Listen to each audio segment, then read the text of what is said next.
All right, I'm going to go ahead and get started. So first of all, welcome to I believe it's the sixth annual now, contract open house, and obviously in an ever-evolving format over the years here, given circumstances.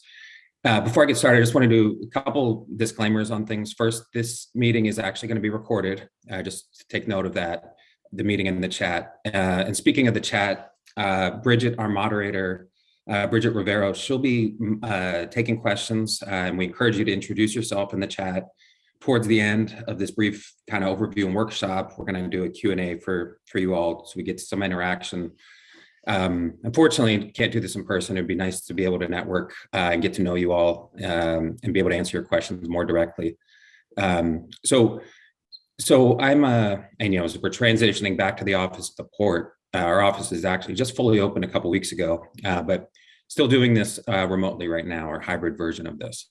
So look forward to in the future connection, and then hopefully next year also the 7th annual. So quick introduction of myself. My name is Josh Keene. I'm the Assistant Deputy Director of Waterfront Development. So a lot of words. In a nutshell, what I'm doing is part of a team of project managers that are managing the active and future development projects along the waterfront.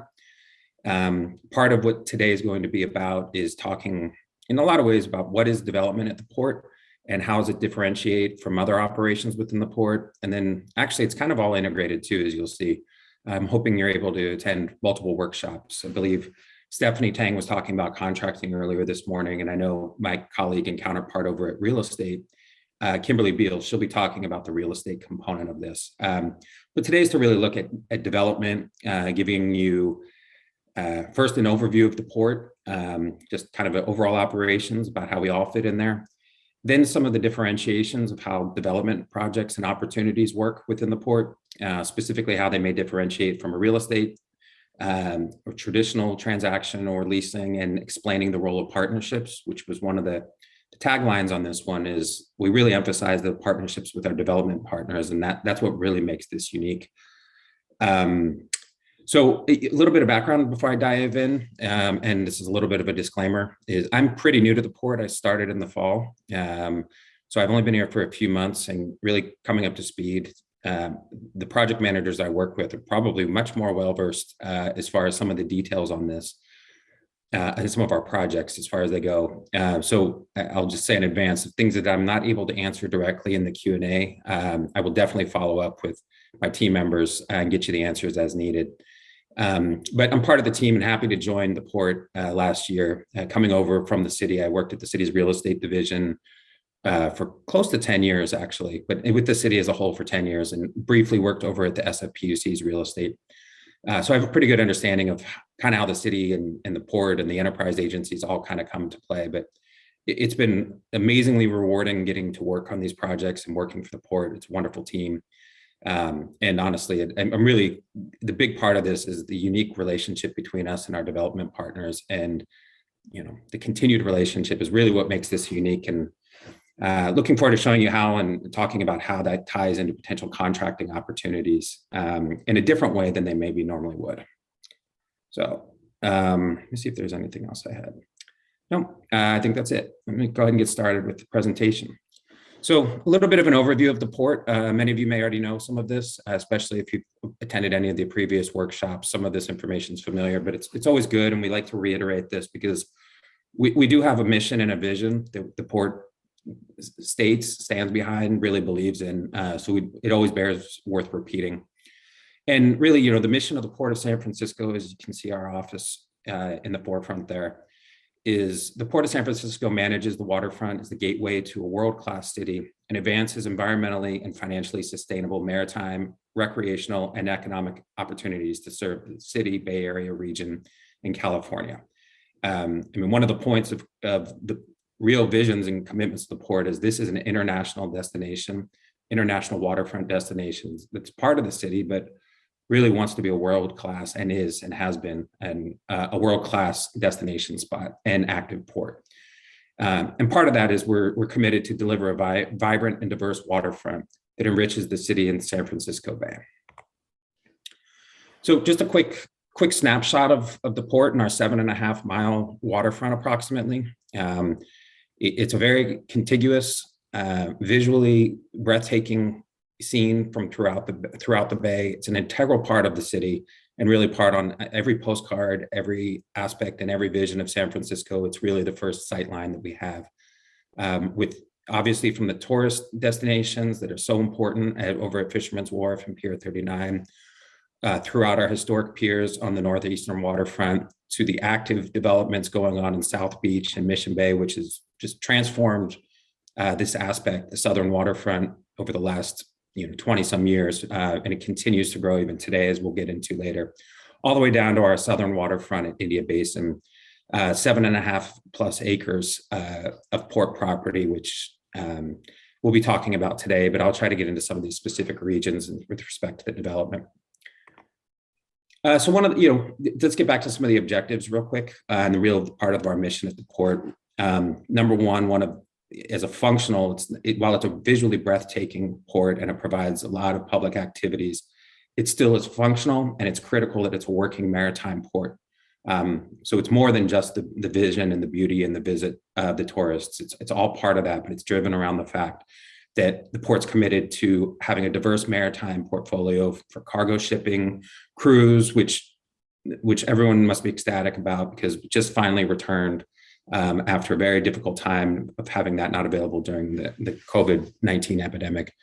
Of course, our ferries, which connect us, to the Bay Area and provide a huge for tourist and for travel purposes, excursion boats and water taxis, and entire industries of fishing and shipping and the repair, and then of course recreational boating and water dependent activities, including human powered activities, swimming in the bay, etc. All of these, which are just quintessential San Francisco things. Also, the port, we've got a commitment to providing a diversity of activities, and you'll see the word diversity come up a lot when people from the port talk, including myself. It's a real commitment. That's also towards the activities, and to provide commercial activities, entertainment, civic activities, parks, again, back to a working, functional waterfront, economic opportunity, and waterfront destinations for all. The other side of this is, of course, the port functions through its operations. So it's a financially viable operation too. So it takes all of these activities and finds the right blend as far as they go for a functional, active port. And then also as an integral part of the city and also the port, and not just for the visual aspects of it, but for the community and the life and the integration into the fabric of the port, we have an emphasis on parks and open space. So it's not just the direct maritime activities or economic viability or direct tourist attractions, but it's part of the overall planning of the port to focus on parks and open space, from environmental, public access, natural preservation throughout the waterfront, the bay and the shoreline, and with the intention that this is a public amenity, a public asset, and parks and open space are one of the most viable and visible ways to actually effectuate that. So I'm going to actually transition now to the development part of this, and and some of the development projects I'm going to preview in a little bit, with a general approach to. We gave you the overview of the port. I want to talk about what makes development projects unique, and a bit of an overview. Some of the development projects that we've got going on, which many of you are going to know about, some of them are right there in the background, which we'll be talking about very briefly, just to give you an example. And then to also explain a little bit what's unique about the development timeline, and you'll start to really see the intensity and the long-standing relationships that are inherently there. And that's what really the emphasis on the word partners really comes into play. Unlike any other real estate transaction, these are all partnership driven. And as you'll kind of start to understand, is the contracting opportunities are really going to be through our partners. And the way that we've negotiated meaningful commitments from our partners in the short term, intermediate during construction, and into permanent development. The link at the bottom, which most can probably find pretty easily anyways by just going to sfport.com, you'll have a link that'll have some of the development projects that we're actively working on. That will also have those aforementioned project managers on there that you'll be able to contact if you have specific follow-up questions, want any detail, want us to update anything or provide any information. We consider this is a source for everybody. It's us sharing and providing a direct conduit with you. So we encourage action on that site and interaction with our project managers. So I want to start by talking really, and some of this is just going to be talking about the differentials. And I think these first 2 points are the critical, are critical to really understand when we're talking about development. So I'm part of the real estate development group. So Kimberly Beal, as I was mentioning, she oversees the real estate side, and I work on the development team. And they're inextricably linked in the sense that all of the retail or all of the real estate aspects of the port essentially began as development projects at some point in time. You had to build them. We think of real estate leasing as typically on the vertical buildings themselves, the existing sheds that we see throughout. Pier 39 is a great example. You see the physical buildings there, the ferry building, obviously the most iconic of them all. Those are kind of, that's a physical building that you would lease in most of the scenario as far as it goes. There's a lot of other land, there's parking lots, there's other open space, there's permitting areas. These would fall under more traditional real estate. On the side, something that the port doesn't do too often, but to also differentiate in the real estate world would be a purchase or a sale of property. In limited situations, the port does do that. But then there's the development projects that I want to talk about too. And where these really differentiate is how the relationships are, where on kind of an extreme level, you have a purchase and a sale, which is a buyer and a seller. And this is usually a pretty discrete action in the sense the parties interact, transact, and usually go their separate ways. Sometimes it's maybe a win-win isn't always necessarily the primary motive because the relationship isn't ongoing. Doesn't mean it has to be that way, but it's kind of one side of the spectrum.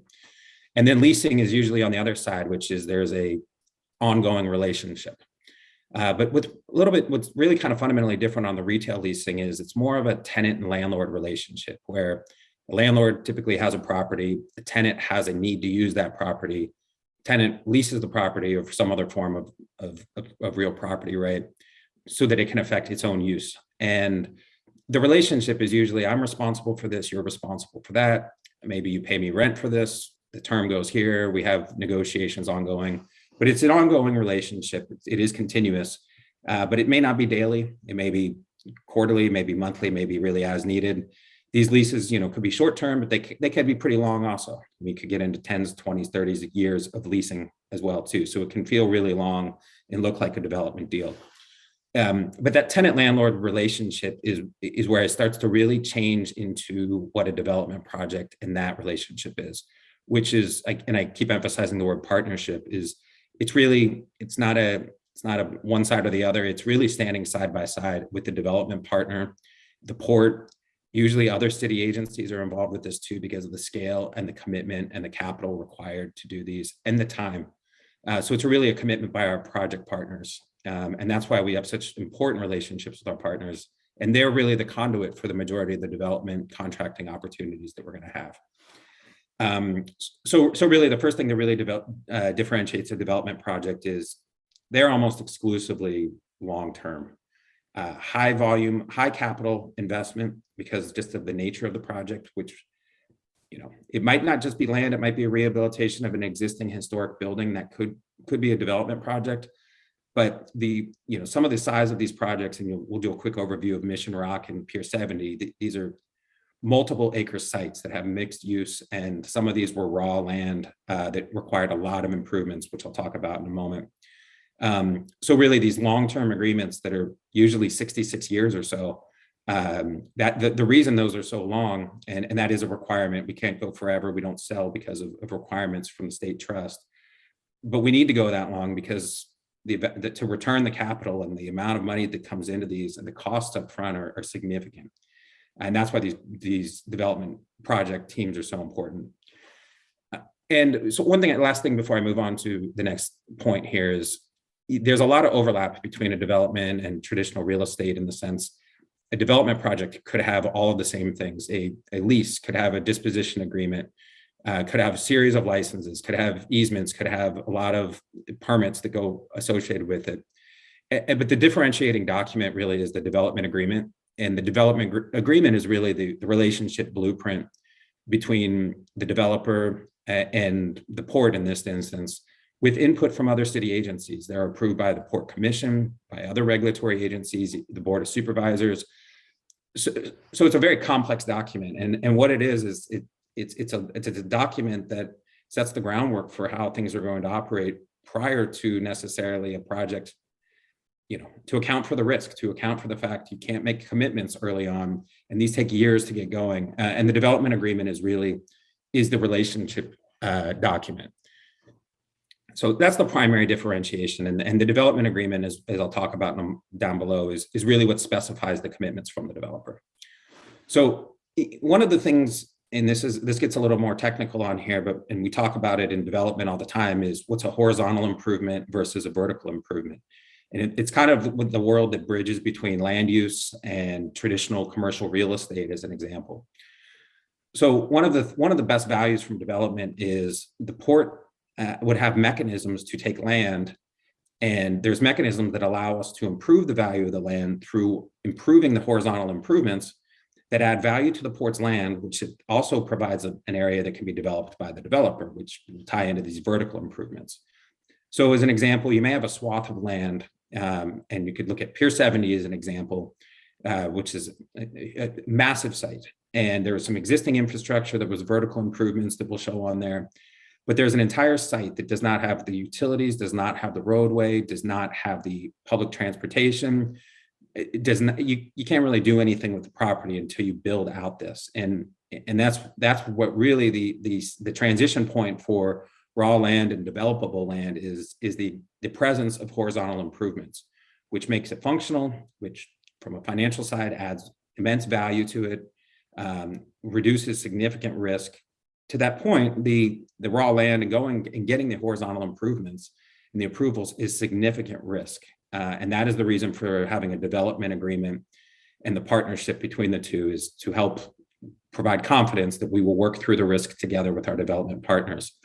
And the concept with that would be is the developer in many instances would perform the work on behalf of the port to build, and other city agencies, to build the public improvements at the developer's cost to be reimbursed, and then actually provide and then dedicate the improvements back to the port or the other city agencies, such as roads.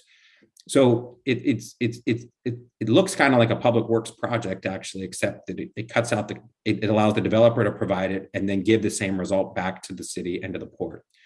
And one of the things that's very useful about this is actually all of those improvements, as qualified, are publicly financeable, and which means it just provides a funding capital source to the project that's significantly beneficial than if a developer was to buy raw land and work on that project on its own. So this is more so important than ever before, and was not something we always thought about, which was sea level rise. San Francisco's always been mindful of resiliency as far as it goes, but it's doubly compounded, obviously, in the world of sea level rise also. And what our development projects actually do is they provide the best opportunity for the port to receive benefits in its resiliency along the waterfront and for protection against sea level rise. And the reason is these development projects were mutually aligned there. These are hundreds of millions, sometimes billions of dollars of investment that have to be protected. And everybody's mutually motivated to provide overall resiliency to the project. But to do that, you actually, in a lot of cases, have to help with the city's line of defense and the port's line of defense for the city along the waterfront. And development projects are a great way to provide those improvements performed in many cases by the developer for the benefit of the city. And in an ideal world, they're project funded within the development. So saving some of the external funds that we try to seek from within the city or from other funding agencies, such as the federal government, in a lot of cases, which is happening now, to work on the overall resiliency project, which is significant in scope and very expensive, as many of you know. Additionally, what the development agreements actually allow us to do is negotiate other city benefits. These things could be such as affordable housing components, public improvements for transit infrastructure that are naturally going to happen as a result of bringing people to the property. Obviously, you're also on the other side, you'll have impact fees generated that go in there that are directly or indirectly caused by the project. So it is just because it's in the port, it is really citywide and port-wide too, throughout the waterfront and for the protection of the city. Specifically more into the contracting side and through the development agreement, this is where it really connects to this workshop. Is what the development agreement does is provides an opportunity for us to implement city requirements, and they can be negotiated. They're not minimum requirements. These are project specific requirements, which could be LBE participation thresholds, which are local hiring requirements. These might be mandated by code, but we can also have, these are discretionary. We can actually negotiate the appropriate amounts based upon the project. First source hiring, which gives incentives to entry-level positions and apprenticeship programs. And then overall community benefits can actually be incorporated too. These could be training sessions. These could be workshop groups that developers commit to. These are all actually becoming even more prevalent. And I'll show an example of one later, but many of you may have heard of a DEI plan, which is a diversity, equity, and inclusionary program.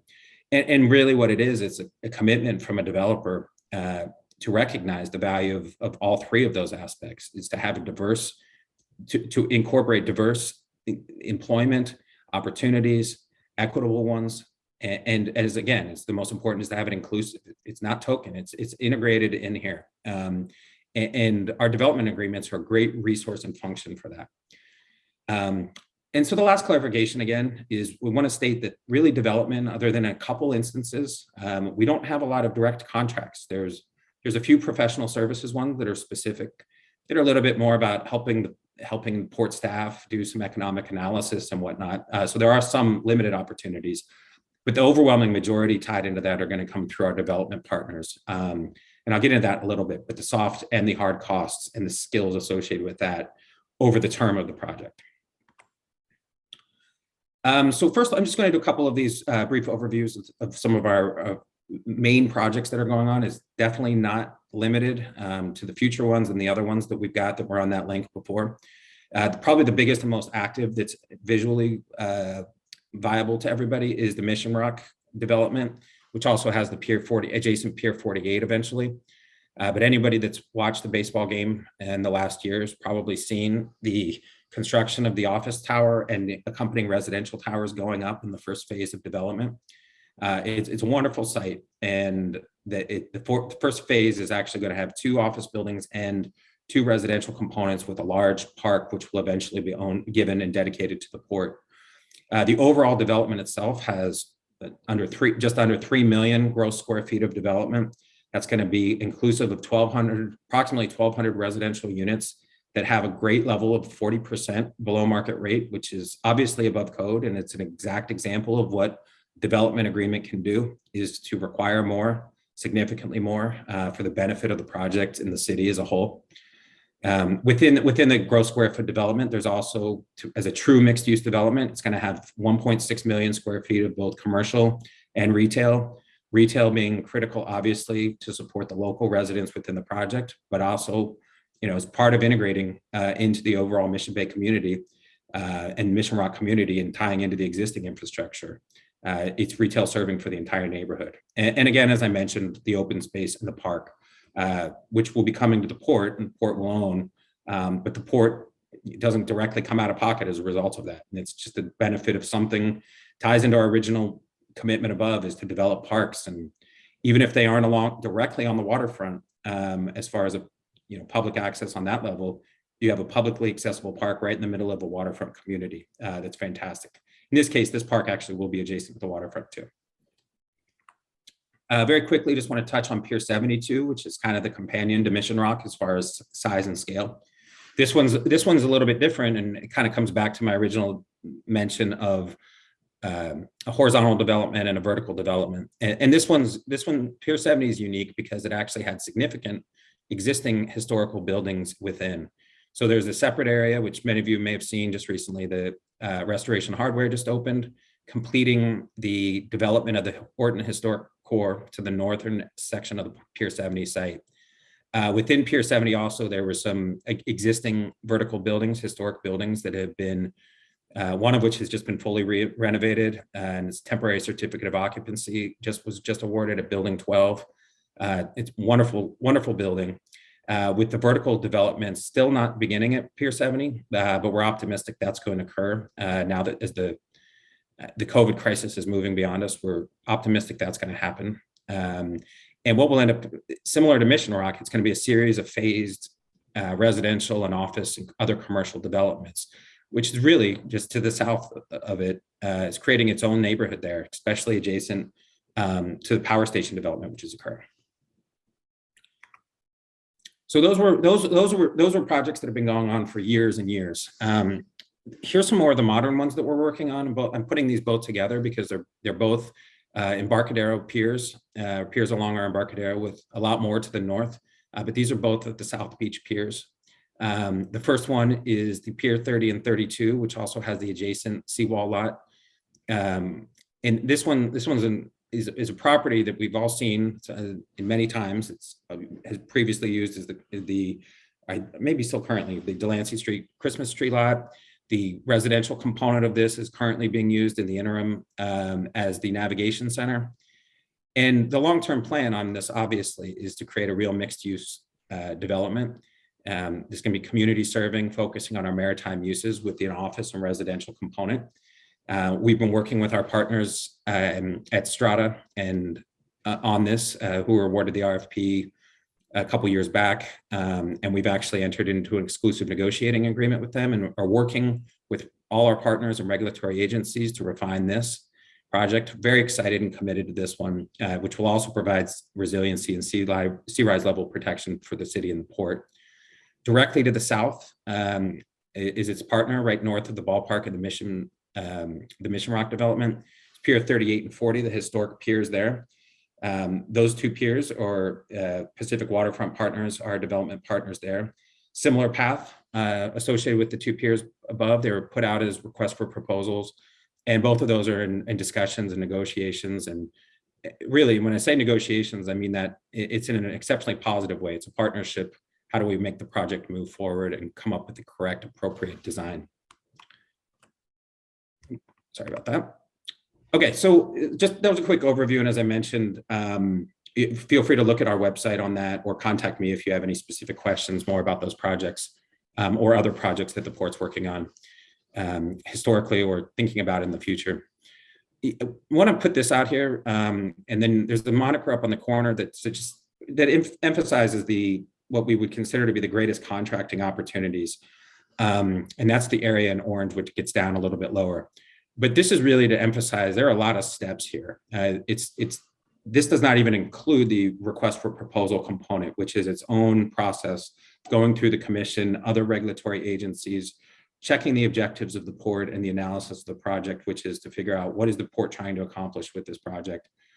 So that even precedes all of this. And you can start to see all of the process that actually happens here, which is negotiating an exclusive negotiating agreement, getting the regulatory or the approvals through the Port Commission, finalizing financial terms, going to the Board of Supervisors to make sure that the financial terms are going to be feasible. This allows you to move into more formal contract negotiation documents, environmental review, which is very easily 2 years going on here. We have a note there that's going to have additional community engagement. And that word additional is key because community engagement is happening all the time. Prior to the RFP, it informs the request for proposal. It happens throughout, and that's a commitment of the port and our advisory committees and our active roles. And it's something our development partners are mindful of and required to adhere to.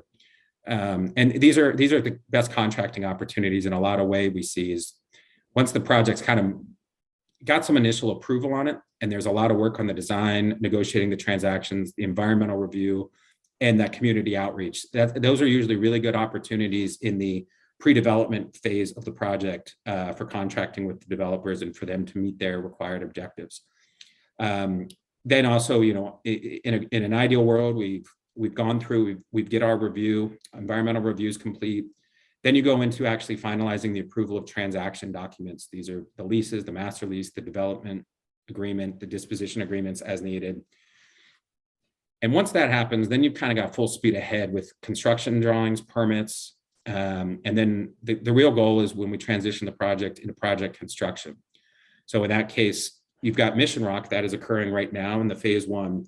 And while this is kind of laid out as a somewhat linear timeline, a lot of things are happening simultaneously. So phase two of Mission Rock, as an example, would be in the design period, even though construction hasn't started as far as it goes, it's trailing behind on similar levels. But the point of this, and then the next slide, which I'm using as an example from our partnership over at Piers 38 and 40, this is just a hypothetical example of mapping that out on a project schedule so you can start to see the time here, which is if you were to award the contract and negotiate it, term sheet negotiations, how the outreach goes, and then the approvals. So something like that may have started in 2019, 2020. The approvals might go to 2024, maybe earlier, maybe later. And then the project would actually start opening, then you really go into your construction, and then the years after there, whether it's 2 years, 3 years. In the case of a phased project like Mission Rock or Pier 70, the construction period is extensively longer because it's phased out. Something at 38 and 40, or Piers 38 and 32, or 30 and 32, would be a little bit more all at the same time would happen, less phases there, maybe 1 or 2 phases.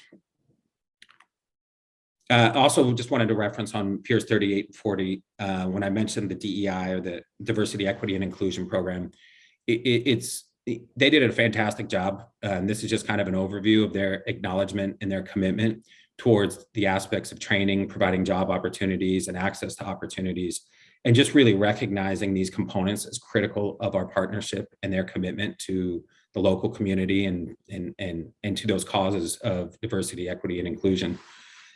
These are, you will start seeing these as more formal requirements of the port to make sure that all of our development partners, and I would expect in other partnerships too, but definitely in the development side, we're going to expect commitments from all of our development partners associated with this, because this is a direct reflection of port values.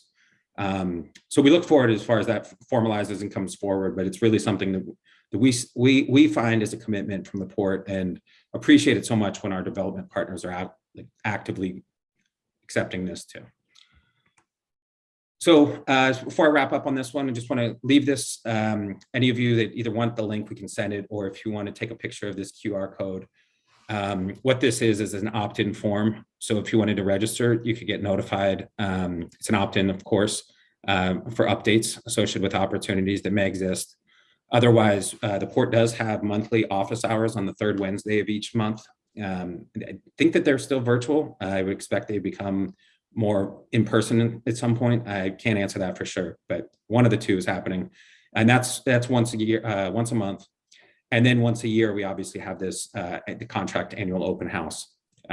With these 2 advertisements at the bottom, you'll be able to see if you ever track those sites. Those are good sites to notify for and to sign up for, just to take a look at generally. And with that, I'm going to go ahead and wrap up this part of the presentation. Take some questions and answers that I'm able to answer. I'd be more than happy to do that. Keeping this link up just for a second, if you want to take note of it, if you want to look at more of our development projects, or contact any of our project managers. So, and then I guess, Bridget, do you want to, I'm going to stop sharing my screen. Hi, we have no questions in the chat so far. All right. Let me off easy.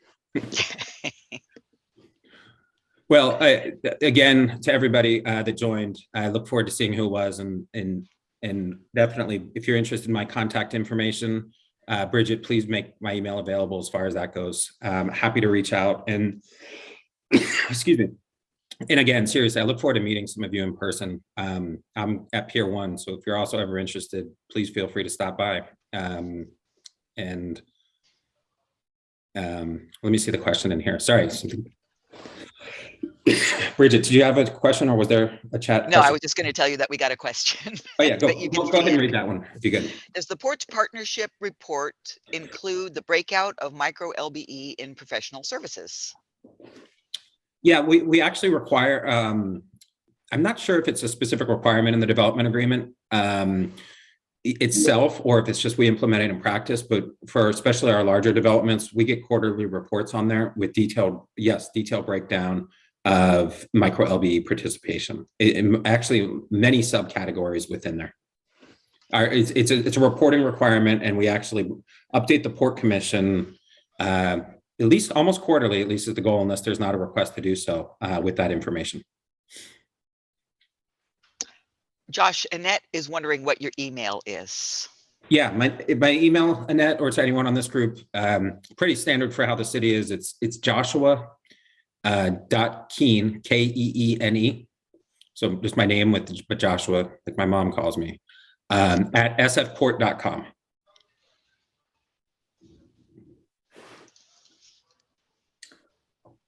So thanks, Annette. I appreciate that. So,